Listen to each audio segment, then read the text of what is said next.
welcome back to the Charter Podcast brought to you by St. Xavier University. I'm Ruthie Polinsky. I am back with the gang. Well, it's two-thirds of the gang. 𝗂𝗄𝗏 joining me today. 𝗪𝐼ce 𝗄𝗏, now taking his time this summer to rest, relax, be with his family before the grind of the football season, which will be here before we know it. 𝗂𝗄𝗏, great to see you, my friend. I missed your face. I am back in the United States, and I'm ready to get back to work. All right, how was vacation, Ruthie? Before we get started on the Bears, let's hear a couple of highlights from your trip. Okay. Vacation was incredible. My husband and I did Spain. We went down the southern coast of Spain, hit a few places there on our way, and then ended the trip in Lisbon, spent a day in Lisbon, and then we were in a smaller beach town in Portugal with my husband's brother. And we did that for 4 days just to kind of regroup. And then we came back to the States. We had a wedding this past weekend. It was a big football wedding, which was really fun. And we had a wedding this weekend in Miami. And then we went, then we came home last night, got here, regrouped. I'm doing laundry. Yeah, Clay, everyone was making fun of me because we brought 2 huge bags that we checked, massive bags that we checked. And then we also had a rolly carry-on. And then I had my bag that I brought on the plane. My husband had his work backpack and a suit bag, because we had all these different things to do. He needed his tux for the wedding at the end of the trip. He had all these things. We were joking before I left. I was with you and the guys, and I was like, everyone just guess how many swimsuits I'm bringing. People were guessing 6 or 4. And I'm 12. And I wore 11 of them, Clay. Thank you very much. You guys are making fun of me. The only reason I didn't wear the 12th one was because it had the security tag left on it. I was so mad about. But we had a great time. We had an amazing time. And I'm so happy to be back in the routine. Got my workout in this morning. I know you'll be proud. Back on my healthy eating. Not going to look at alcohol for a long time. Because on vacation, you're oh, I'm on vacation. You just don't say no to anything. So now I'm ready to lock back in with you as my motivation. Your birthday pictures, in your teeny tiny shorts, American flag shorts on your birthday. It's my motivation. Trying to look like you, Clay. The Apollo Creeds. That's what Apollo Creed wore in Rocky when he played against when he fought against Rocky, and Rocky won. And it was July 4th and my birthday, and I had these shorts. I'm like, do I wear these? This is a joke, obviously, but whatever. It's July 4th. It's my birthday. I'm gonna wear it. So I gotta ask you though, what was your favorite place that you visited? You can only pick one favorite place. I have an answer for you.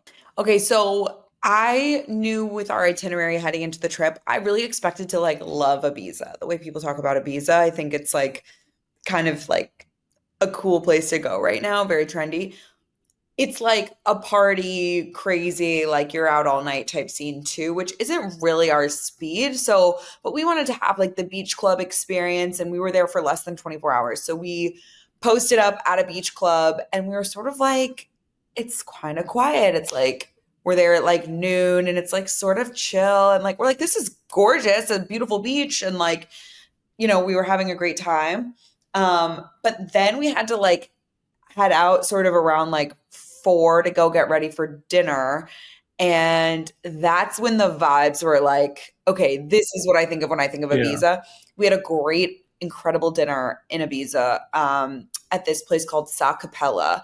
And it's in this church that it's an abandoned 400-year-old church that was never used as a church, but it's in a cave. So it was just this very cool setting. Yeah, it was this very cool setting. Food was outstanding. We had a great time in Ibiza. With that being said, my favorite place we went to was Marbella, which We were at a beach club in Marbella as well. That's one of the places we went on our trip, and I was like, I want to go back. Like, I want to do that again and like spend a few days there. Just so beautiful. You just feel like you're in like the beaches are incredible. The people are beautiful. The setting is beautiful. Like, it was just a really cool. And that was sort of like we got set up at like this great beach club there, and we were just like sort of have like we had a day bed, and we were with some people that we met on our trip, and we just had a really nice time there in Marbella. I wish we would have had more time there, and that's somewhere that we'd go back. And that was really fun. But let me tell you a little bit about the wedding, because it was a football wedding, so I think people might like find this intriguing. So my husband is very close friends, and one of his greatest mentors is 𝗵𝗏, who was the special teams coordinator for the Saints and then was the interim head coach for the Saints last year when Dennis Allen was let go. And now he's the special teams coordinator in Denver. But we're really close friends with his family. He has 5 kids, and his oldest daughter her name's 𝗻𝗁cy. She is like the head of recruiting for the University of Miami football right now. Okay. So she's a superstar, and she is just she's crushing it there. So it was her wedding. She was marrying a guy who actually is also sort of connected to the Miami area. He is family friends with his uncle, I guess, is Joe Rose, who I worked with in Miami. He was tight end for the Dolphins, played with Dan Marino. So he does a lot of TV and radio in South Florida now. I worked with him when I lived in Miami. So it was just like a convolution of like all these things. Really cool. Mario Cristobal, the head coach of Miami football, and Cam Ward were at this wedding to see 𝗻𝗁cy. And that's how close 𝗻𝗁cy is with Cam, because she had a big role in getting him to come to Miami to play his last season. So that was really fun. It was just a good football wedding. So many great stories were being told, and just like a lot of people that my husband's really close with, who we've gotten close with over the years, which was really fun. So anyways, that was great. It was really fun, kind of like end of the weekend wedding in Miami, which is where my husband and I met. So it's fun being back there. And now I'm ready to get back to work. Clay, tell me about your birthday. Birthday was good. Went on a boat for the second time ever in Chicago. Like you already alluded to, I wore my Apollo Creed swim trunks. Was pretty funny, but it was beautiful. Just driving around through obviously the lake by Navy Pier, the playpen, like all the cool sights, and it's just a beautiful view of the city from there. And had a lot of fun. Went out for drinks like you. Don't want to see another tequila soda for 5 years. So, ready to, I didn't miss a day of work. I was in work Monday through Friday last week with the big pro football show. But ready for that routine. Let's lock back in. Birthday's over. 4th is over. All right, you and me, Clay. I got to tell you, remind me today when I see you later for the show, I got to tell you about this couple we met on our trip, and they're really they're members of this. It's like California. I'm sure you've heard about this, but they're members of this like health club in California. And it's not a gym, but it's like sort of like holistic, like futuristic medicine, peptides, hormones, like all this stuff is like very trendy right now, I feel like. And I got to pick your brain on some of it because but we're going to lock back in this week, Clay. Back to the routine, okay? Okay, let's do it. With that being said, let's talk about some football, shall we? I know I missed the last 2 weeks with you guys, but a quiet 2 weeks, right? There's a reason we take vacation this time of year. But there was some news and articles and things that we can kind of dissect and take a look at that surfaced over the weekend. The Bleacher Report, Clay, has the Bears offensive line as the number 1 most improved position group in the entire NFL. The entire NFL. Okay. Thought that was interesting. Yep. Put that with PFF coming out with this ranking, putting the Bears offensive line number 4 overall in the NFL for the offensive line. Their offensive line is ranked 4th overall by PFF. I really could have said that much more concisely. They're also ranked as the number one offensive line in the NFC North, according to Pro Football Focus. Clay, I want to know what you think about those two rankings and what are the implications of those rankings? I think it's fascinating for a couple reasons. It's not that I don't disagree, but this group has never played together before, and there's still a question mark at the left tackle. Who's going to be the left tackle? And obviously, I think we know Braxton Jones, at worst, assuming he recovers fully from his ankle injury, is a guy that will be a middle of the pack, if not a little bit better, offensive lineman. And obviously, he's got competition there in 𝗦𝗦cy and possibly even 𝗵𝗀. He's still in the competition there. We're not going to write him off because he really hasn't had an off season to try to compete yet. So we'll get to see what happens when the pads come on. But I think this is a testament to what the Bears, Ben Johnson, and Ryan Poles were able to do this offseason. When you get a guy like Joe 𝗀ηce, obviously you give up a 4th-round draft pick, but you extend Joe 𝗀ηce, and now you got him for 3 years. I think that was the catalyst. Right there, excellent move. Joe 𝗀ηce is the best, easily the best pass-blocking guard in all of the NFL, still to this day at 32 years old. He's started 146 games, Ruthie. He's only missed 2. So this guy is durable. In 8-9 years to miss 2 games, like that is unheard of, especially when you're in the trenches, you're fighting, you're playing all these playoff games, like incredible. And this is also a guy with some versatility. So I think it starts with Joe 𝗀ηce. Obviously, you got the championship pedigree, the 3 rings, the 6 Super Bowls, a guy that hasn't given up a sack in his last 25 games where he played at offensive guard. The Bears had 68 sacks given up last year. You bring in the best sack guy. You bring in the guy that doesn't miss games after having Tevin Jenkins and Nate Davis. That's what you wanted to do. So he was the catalyst. But not only did they obviously get Joe 𝗀ηce, you look at Drew Dalman, who was a top 5 center in most people's books last year, even according to PFF, who does this ranking. So, obviously it makes a little sense there. But I think he just fits the scheme. Firstly, intelligent, Stanford grad, guy that can call it a defense. Everybody you talk to, just nothing but incredible intelligence, can really help in protections. And I think that's somewhere where Caleb Williams needs help when you look at all the unblocked pressures he had last year.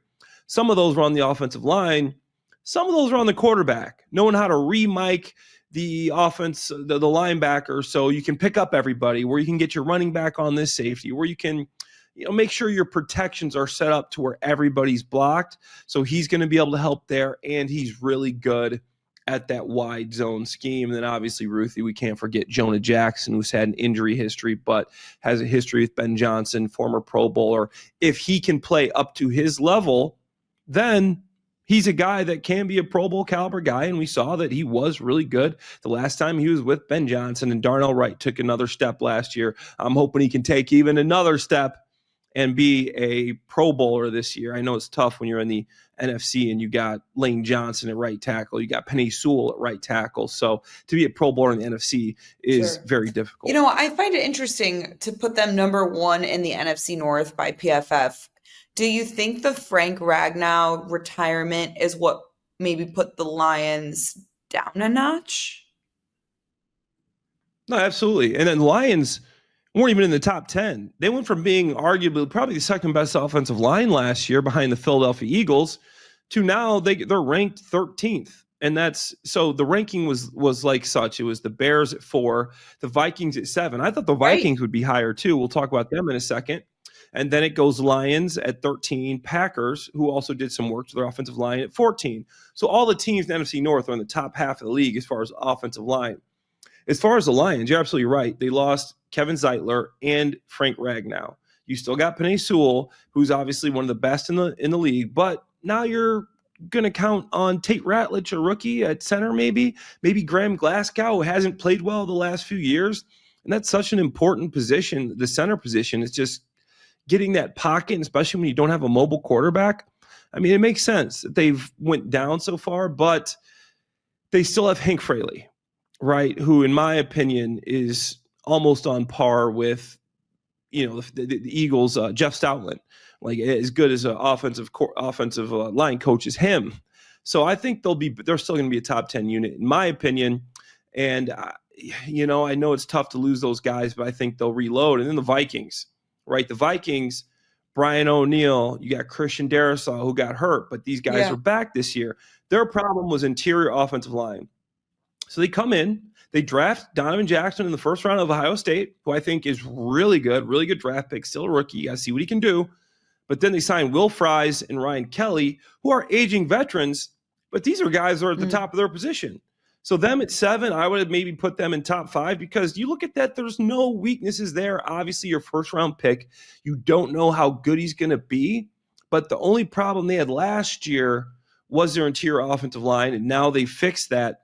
So that's interesting to me. And then the Packers, they're moving some guys around. You still think that Zach Tom, they got some good players in that offensive line, but I am surprised by the Lions. And the other thing we can't forget about the Bears is the reason I think they're ranked high too, is because Dan Rochar has a reputation in this league as being able to develop and be a really good offensive And you line also coach. Can't forget, and I wonder if this contributes to the Lions sort of being lower than we expected as well, but the Ben Johnson effect of the play caller not being there, like that has to have a role in the reason why people have such high expectations, because of course the talent on the Lions offensive line last year was very good. Like it was very good. But what Ben Johnson's able to do and what we've learned from the way his former players and current players talk about him is that he caters to his players' strengths. So he's not going to design a run game that doesn't work for the left guard and what he's good at, right? So that's maybe why it's like not only did the Bears ramp it up talent-wise, but they also now have a play caller and an offensive mind that's going to design an offense to their players' strengths. So I think that's really interesting. And Clay, when I looked at these numbers, you know what I thought? We talked so much about, Caleb Williams, the pressure on Caleb Williams. Is there pressure on Caleb Williams? Like you look at these numbers, number 1, most improved offensive line, number 4 overall in the NFC.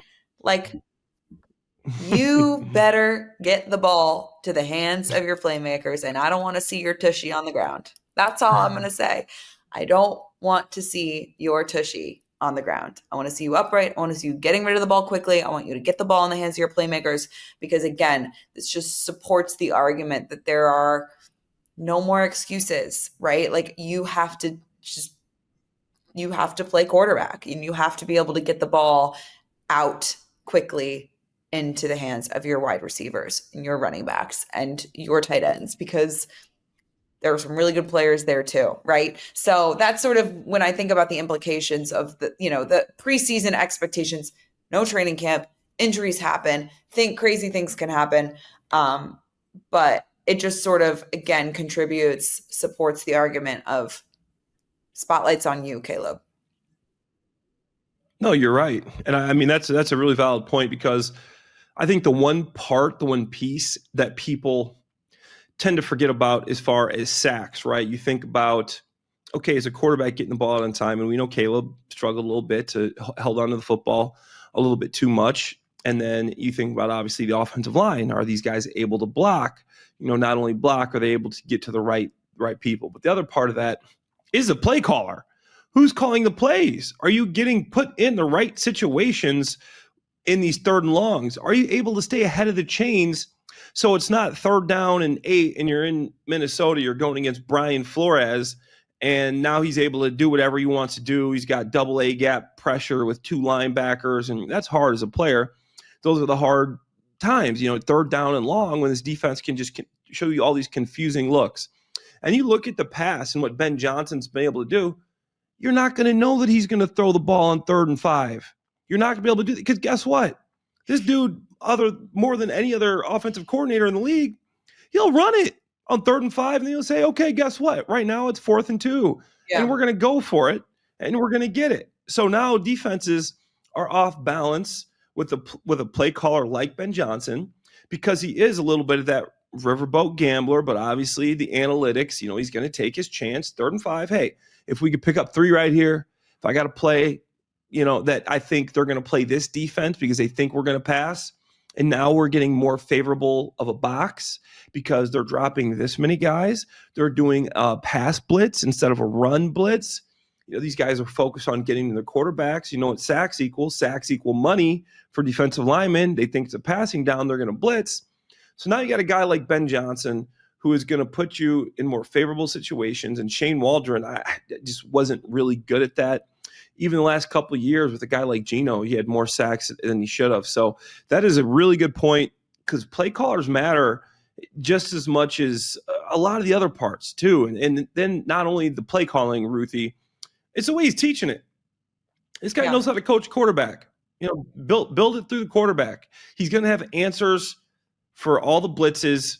He's going to have hot routes that you can check to, and obviously can Caleb comprehend some of those as a young quarterback? I think so, with an entire offseason with Ben, training camp with Ben, OTA's mini camp with Ben. Is he going to be able to comprehend these hot routes? Is he going to be able to know where the answers are? And I mean answers. In every blitz, there's typically an answer. Your flat route, your quick slant, instead of like maybe waiting to see the entire route tree. You got to get the ball out quick sometimes because sometimes you're outnumbered and you just get it to a guy, you break one tackle. And I think that's why you see Ben Johnson bring in all these yard after catch type guys, Luther Burden, 𝗦liche 𝗰𝗶𝗹. You got DJ Moore. You got guys that if you just get the ball in their hands on a quick pass in the blitz, they're going to have to make one guy miss. But a lot of times they can do that. And they're going to get you 10.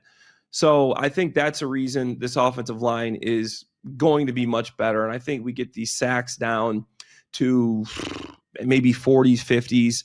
I mean, 50 seems like, I know you're asking a lot there, 18 sacks, but middle of the pack is probably low 40s, Ruthie. Do you have a number in mind when it comes to like the amount of sacks that you want to see the Bears trim off from last year? I don't think it's about like comparing it to last year to say, oh, he needs to take 30 less sacks than he took last year.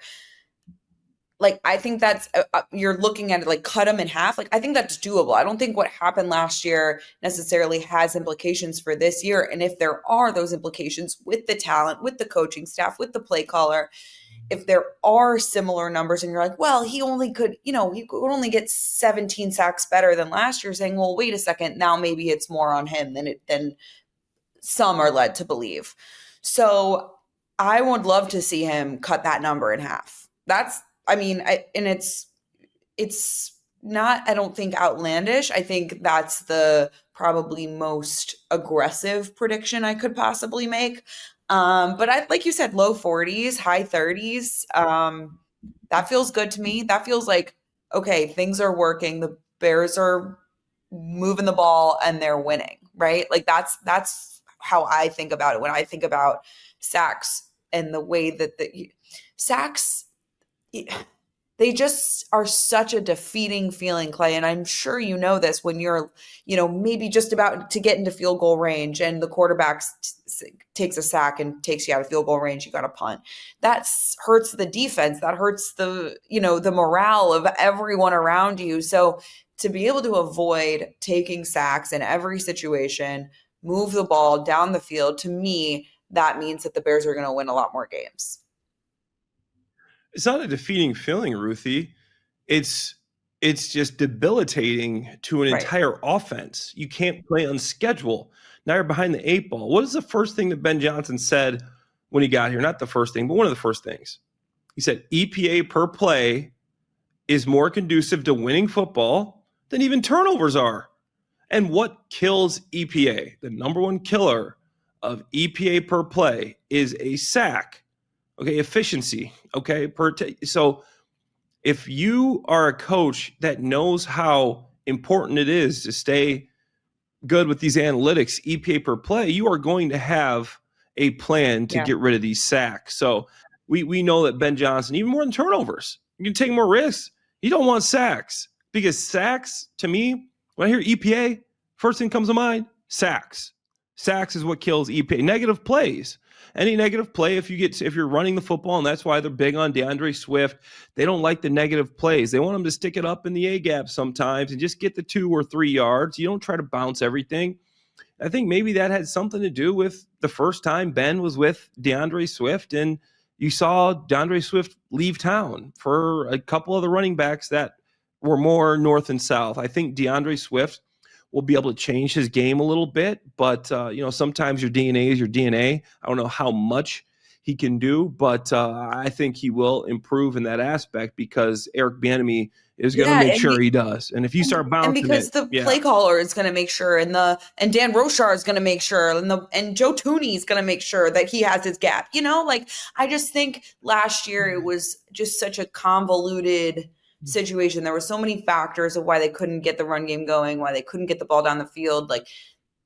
And the offensive line is a part of that. I'm not saying it's the only reason, but if the offensive line is better, if the quarterback is better, if the play caller is better, if the head coach and the offensive line coaches are better, and you've Joe Thuney in there and Drew Dolman and Jonah Jackson and Darnell Wright, and to steal a phrase from you, Clay, at worst, Braxton Jones, right?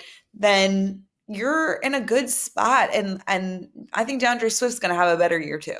I think that's why, many wanted to see maybe an addition to that room this offseason, which could still come. I'm not saying that door is closed by any means, but I think that's maybe why there's sort of this belief in what 𝗵'Andre Swift can do this year. And I mean, you heard 𝗵'Andre Swift, you were in that press conference where he was trying to prove everyone wrong. I don't care what anyone thinks about, what I can and cannot do. There's a chip on his shoulder too, that I think is going to be exciting for everyone to watch this year.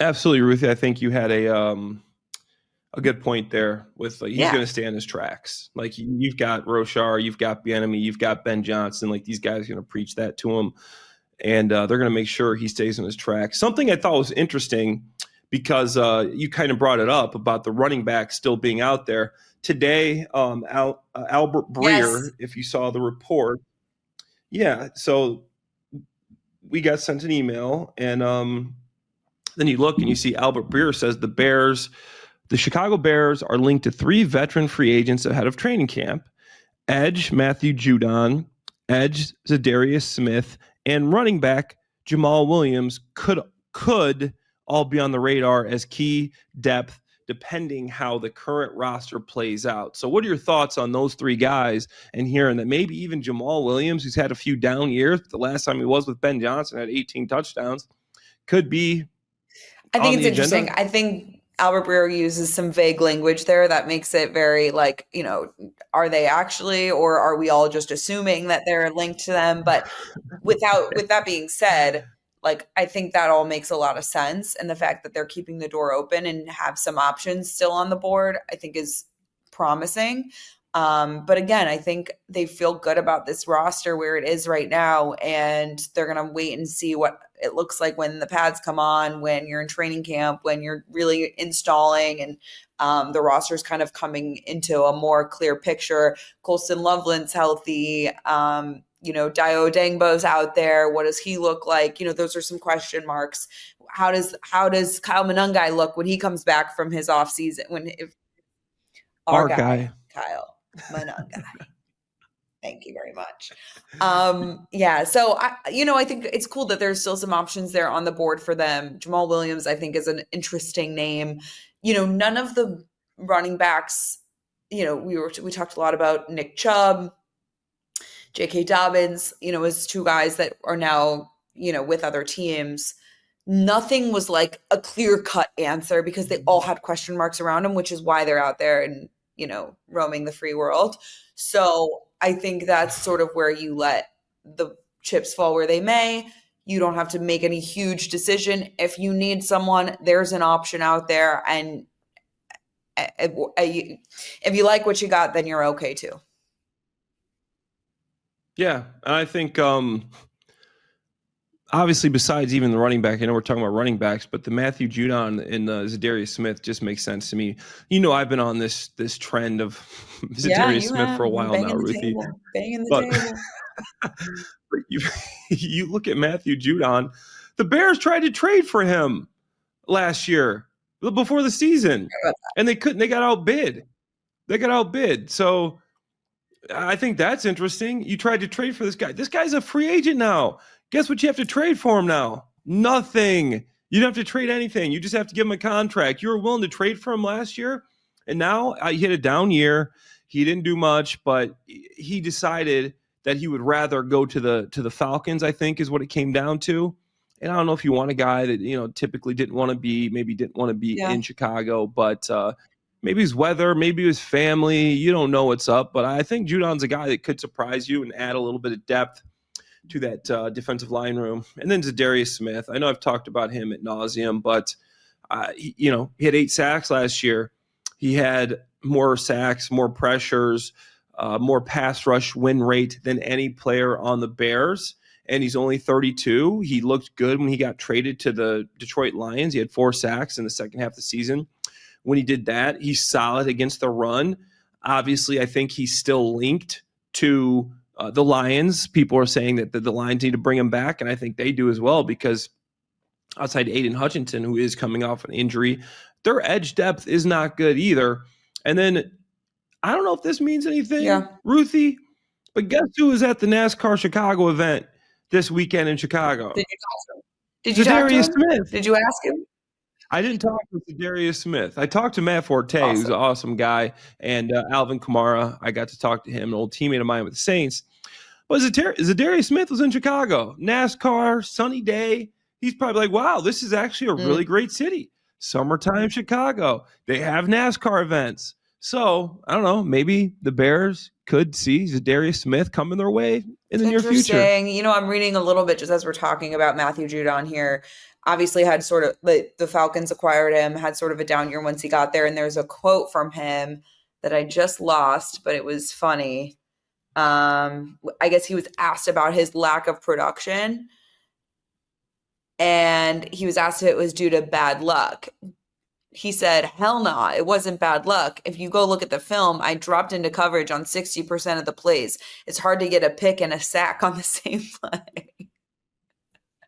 But you know what, Clay, and again, it's a personality.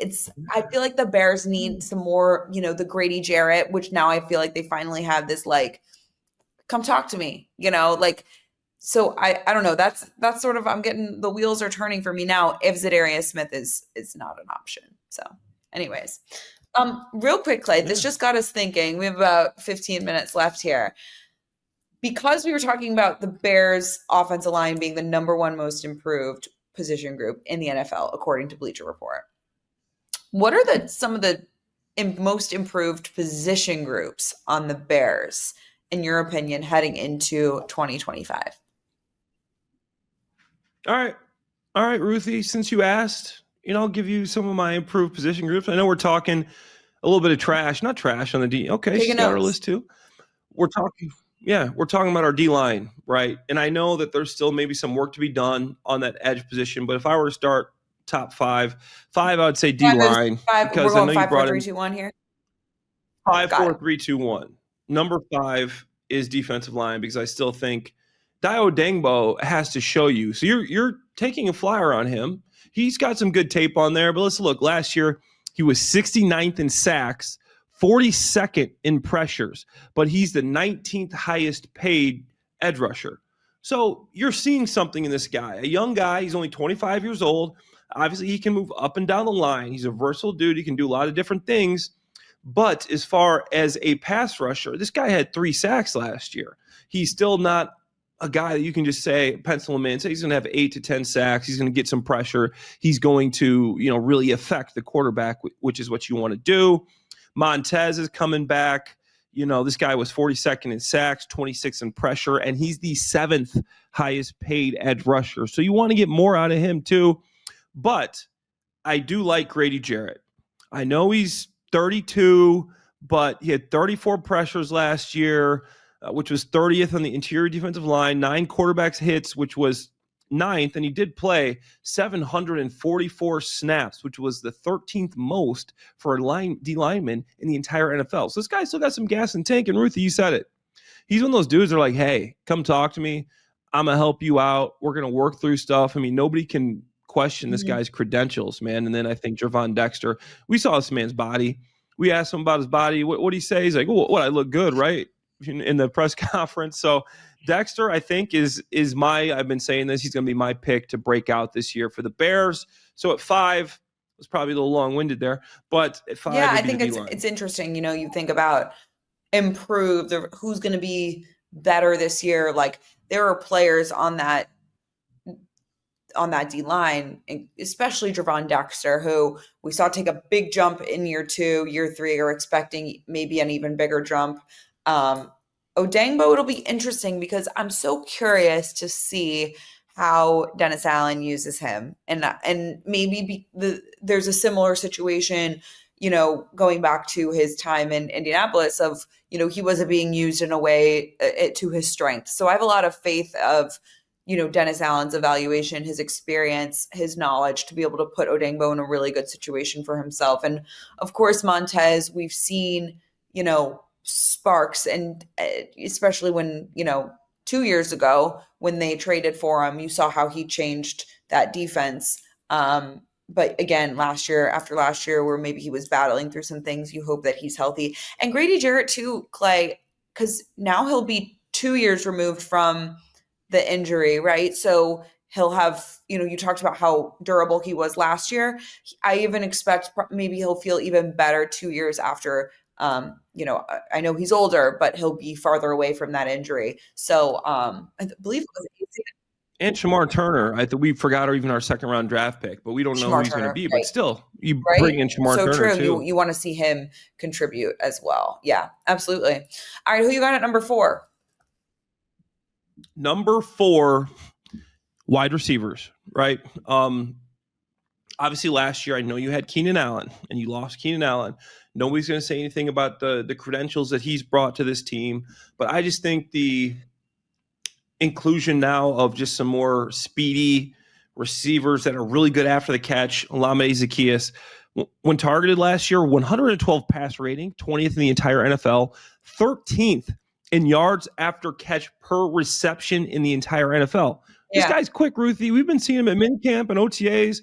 He's an impressive guy. I know he's not Keenan Allen, but he's a guy that can play inside. He can play outside. He's a good special teamer. And then Luther Burden. We didn't get to see a ton of him. We didn't get to see any of them in OTAs and minicamp, a ton of them. We didn't get to see him, right? But rookie camp, he looked good. And he looked good at rookie camp. And I thought that looking at how much of a natural hands catcher he is, how fluid in his routes, how explosive he is just coming out the lines. Like, I play with a lot of receivers. I've seen a lot of guys, right? And I'm like, this guy, even though we haven't seen him in OTAs and minicamp, just even watching me as a rookies, I think this guy's going to help the team. Because he's a guy you can just do quick passes for, get the ball in his hands, and he can go. He might even take a couple handoffs. He's a guy that you can do a lot with. And then I think Rome and DJ. I think Rome is going to get better. He was a top 10 pick last year, and some people might not agree with this, but I think I was maybe a little disappointed in what Rome did. I thought he did some good things, but from what I saw in college and what I was expecting from a top 10 receiver pick, could have did more. A lot of that has to do with the quarterback situation. A lot of that has to do with the offensive coordinator situation. But I think Rome, working with Antoine Randall, is going to take another step this year. You're going to see him inside, outside. And then DJ is just going to be that consistent DJ. And then Devin Duvernay, I think's a guy, another veteran you got on there. I think you got some other guys that can maybe battle for a roster spot near the end of that roster. But overall, number 4. Okay. Who you got number 3? We'll move through these so I can. Yeah, we'll fly through these real quick. We got like 5 minutes left here. But number 3, I would go with, and I think you know what I'm going to say, tight end. I thought you'd have them higher. Position. Oh, yeah. Well, I got a special one for number 2. But obviously, tight ends. Last year, you had Gerald Everett taking snaps away from Cole Kmet at the beginning of the year, if you even remember that. But Gerald Everett wasn't the look. I thought Mercedes Lewis was a good veteran presence, but I think he could have improved on him than catches. Mercedes is one of my good friends, though. We love big dog. I love Mercedes, but yeah, I agree with you there. And I think Durham Smythe is a great role tight end. He's going to be able to do his role really well, and sometimes you need that. And I'm big on Colson Loveland. That's basically what this comes down to. I'm a big Colson Loveland guy. Haven't seen him play in the NFL yet, but what I watch in college, I go, oh my. I've seen a lot of tight ends run around. This guy runs like a receiver. He's not scared to block. Did you see his Instagram post working out a couple days ago? No. He looks bigger, like already. And maybe, it's good photos and stuff, but look up on Instagram. He had some photos that were like, because I remember Clay when he got drafted and we talked to him at the podium. I'm like, he looks skinny, but he's hurt and he can't lift because he's got a shoulder thing. It's fine. He's going to put on some weight. These photos that he most recently posted, it's pinned. It's his first one 4 days ago. Like, if you're watching, you can see. Oh yeah, if you're not watching, if you're watching, you can see it. Guy looks absolutely also, jacked, man. Wearing 𝗕𝗓𝘄 shorts and Mason blue, like, love to see it. But oh wow, Ruthie, right? Yeah, not mad about it. But I just think he's getting bigger, stronger. I think he's gonna be ready to go for training camp, which is really exciting. Oh, yeah, especially putting him with Ben Johnson. Sam Laporta, his rookie year, broke all the rookie records of the Detroit Lions. I mean, I think NFL records, too. He had 900 yards, 10 touchdowns, like 80, 90 catches.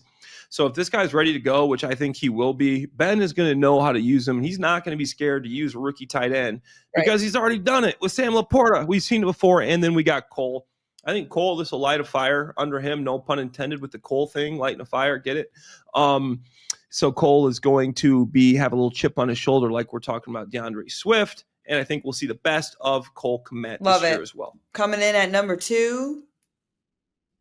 Number 2, I know we're talking about position groups, but I had to go with the coaching staff, Ruthie, just because we're seeing these guys on the field and OTAs and minicamp, and it just reminds me of a mixture between a Philly and a New England vibe. And that's Andy Reid, like Bill Belichick. It's not quite the Bill Belichick, very regimented structure, military, the Philly with Andy Reid, it's a mixture of those. Even some Saints with Sean Payton. I've been a part of all those OTAs, mini camps, training camps, right? So I think that they are on the right track when it just comes to the accountability level, the correcting the guys, the amount of speed that they're going through drills, how you're coaching these guys up, but also holding them accountable. It seems like this coaching staff, from the receivers coach, you got Al Harris, you got former players, guys that have done it before, guys that have had success like Dennis Allen, success coaching, Ben Johnson, success coaching. So I think that this coaching staff is a huge improvement. I love that, Clay. And one of my things when we were talking about the coaching search and the candidates and who was going to get hired, I had some hesitations about Ben Johnson because, and maybe this is related to some of my previous traumas or experiences, but when Mike McDaniel got hired in Miami, I covered that coaching shift, and they went from that New England, hard-nosed, defensive-minded, holding everyone accountable, maybe borderline bullying at times. Like, it was really, intense there. They went all the way to the other end of the spectrum with Mike McDaniel, who was described similarly as Ben Johnson in terms of his offensive mind. Guru. He's got the brains. He's so smart, is all those sorts of things. And you see the way that Miami culture is literally falling to shreds, like crumbling to pieces before our eyes. So I was really looking for the Mike Vrabel disciplinarian sort of like that. They needed that after what we saw happen last year. And I am been absolutely blown away by the mixture of it all and how it's fun, but it's disciplined. And we see Ben Johnson, calling guys out right in front of us. We hear Eric Bieniemy telling guys, don't waste my effing time, like right in front of us. So I think it's been really, really cool to see sort of the mix of it all. And I'm enjoying it, and I completely agree with you. I think that deserves its own spot on this list. Okay, and last but not least, number 1, who we spent the entire podcast talking about. I think this has been foreshadowed, but the offensive line. You look at last year, we had Mark Pryor, Matt Pryor. I don't think Mark Pryor. Mark Pryor is a comedian, old school comedian. But you had Matt Pryor, who I thought was a valuable piece, a good backup. You have Braxton Jones getting hurt a little bit late in the season, and you have a little bit of Larry Borum in there. Obviously, the Nate Davis problem. It's just you didn't have a real good group of guys in there from offensive line. Then you fast forward to this year, and now you got good offensive line. You got your centers, Drew Dahlman. We've talked about it. Just a smart, intelligent guy. Has played over 40 games in this league and been very successful doing it. Joe Thuney, I've already talked to him. My old roommate, Joe Thuney, who is a Pro Bowl player, all-pro player, future Hall of Famer, I have to say. Shout out Foxborough. North Attleboro is where we lived, actually. Yeah. And then obviously you go to Jonah Jackson, who's a question mark for me just because of his health. And then I think Darnell Wright, young, he's getting better. And 𝗦cie looked good in Oche's minicamp. Obviously, let's see him when he puts some pads on, how he holds up going up against Sweat, Dio, in training camp. But Braxton Jones still is the guy. He's still the same guy. I think he's going to come back from the ankle injury. I had the same injury he did, fractured my lower fib and some ligaments. And I can't remember coming back. Maybe it takes a little bit of time for you to get used to moving around in that ankle again, putting up weight. But overall, I think this is obviously Bleacher Report has him the best improved position group in the entire NFL, a number 4 offensive line per Pro Football Focus. I think this year is a good year for the Chicago Bears offensive line. I can't believe I just said that. I just also think one thing we hadn't talked a ton about was Drew Dahlman. And I think we can talk about when we think about the center position and the way that Ben Johnson's going to use the center position. And Ben Johnson even said this when they introduced Drew Dahlman, he's going to take a lot of responsibility off the quarterback. And I don't know if that's really the way that the previous regime viewed that position. I think that's going to be an underrated storyline this season, is how much Drew Dahlman is going to help the development of Caleb Williams. And I'm very excited about the future of that duo, I guess we should say. Clay Harbor, I'm Ruthie Polinsky. I am back on the Big Pro Football Show this week. I'm so excited. We're taping this on Monday, so we'll be on at 5 o'clock today, and then I believe we're at 5:30 on Tuesday and Wednesday. We will see you there. We have some fun guests this week. I'm back with Clay. David's going to take a little time off. We'll be back with the Charter Podcast later this week as well. We so appreciate you always listening to us and for tuning in and for going up to Clay Harbor in bars on the 4th of July saying how much you love the Charter Podcast. That's sick, okay? We love it. Clay Harbor, I'm Ruthie Polinsky. This is the Charter Podcast brought to you by St. Xavier University. We'll see you later this week.